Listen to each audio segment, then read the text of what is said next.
everyone, this is Crystal and I'm back with another video for Feed Your Craft. Today I'm playing with the Clear and Cloudy kit from Brandy Kincaid for Feed Your Craft. Brand new release today. I'm so excited to play with this kit. It is absolutely gorgeous. There is a total walkthrough of everything that I got in my package from Feed Your Craft this month, including this kit and the mini kit from Little Lamb Paper Company. So if you want to see everything that was released today, go ahead and check out that video. I will be sure to link it below. Okay, so back to the Clear and Cloudy kit. I've decided to do something a little bit different. I'm using it in my Project Life album, but I have this section of my Project Life album that is dedicated to a trip that Jesse actually took. I didn't go with him. He went with some friends of his to Maine, and it takes up quite a bit of my album, as you can see, but I decided to keep it in my Project Live album instead of creating a mini album, just because I feel like it will be seen more there. Like, that's where we would go to review this trip and to see what happened.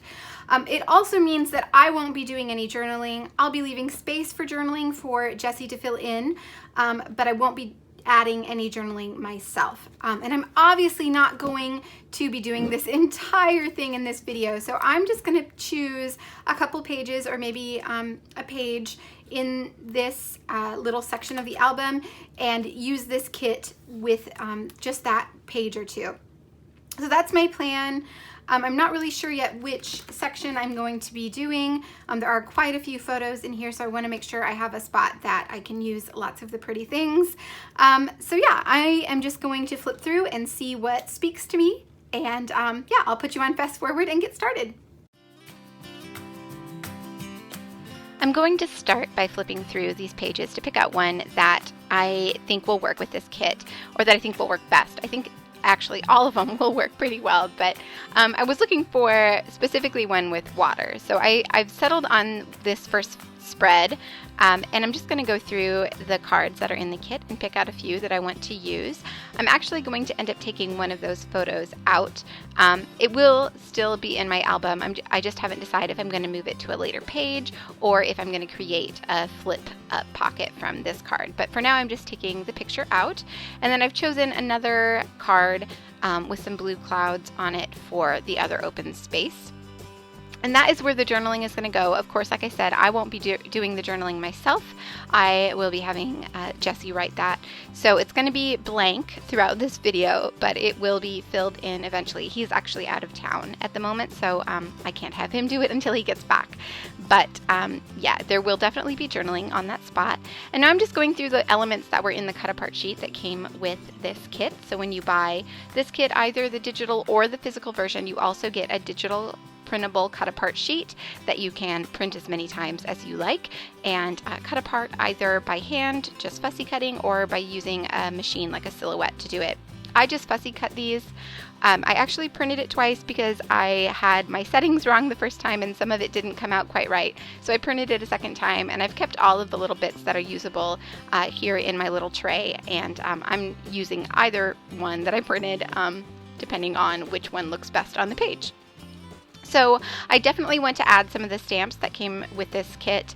The stamp set is amazing. I love this stamp set so much, and I'm going to use quite a few on the page. I'm just going through the stamps and picking out which ones I want to use where.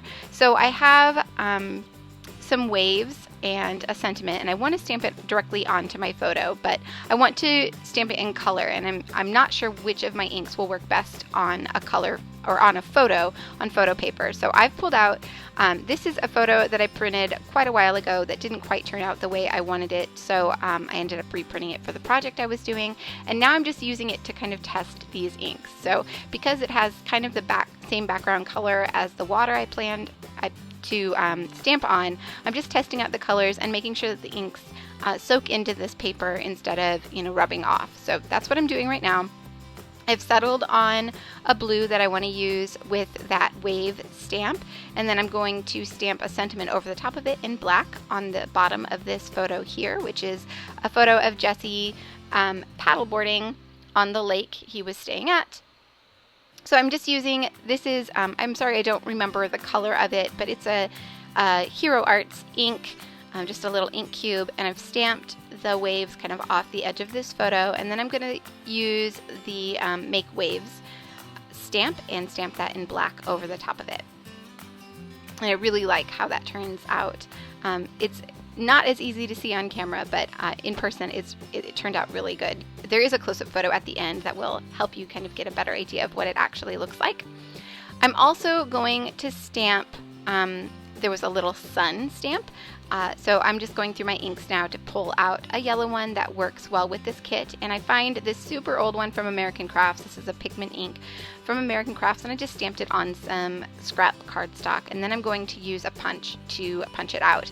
I think I end up using a 1-inch punch to punch out that little sun, and then that's going to go next to that little rainbow circle that is on the bottom right photo.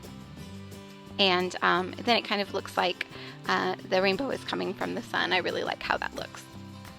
So the page is nearly done already. I'm going to add one of the little cut apart circles to the top of the clouds on that journal card, and then I'm adding a label from the cut apart sheet and a little phrase cut apart as well to this photo. And then I'm just going to adhere down this rainbow and sun. I'm letting the rainbow kind of flow off the page a little bit, and then adding the sun. And then I think the only things I have left to do are to add my date, which I'll add just below the Make Wave stamp, and also I'm going to add some of the puffy hearts that were released this month that match perfectly with these kits. I'm going to add a couple of those to the page as well, and then that's going to be it. So it came together really quickly. It's a pretty simple page. I did create other pages in this little bit of my album with this kit, but I will share those at a later date. So stay tuned. There are some close-up photos coming up so you can see all the details here. Thank you so much for watching. I hope that you found some inspiration here, and if you are wanting to pick up this kit or any of the kits released this month for yourself, they are all linked down below, so just follow those links. Thank you so much for watching. I'll see you all back here soon.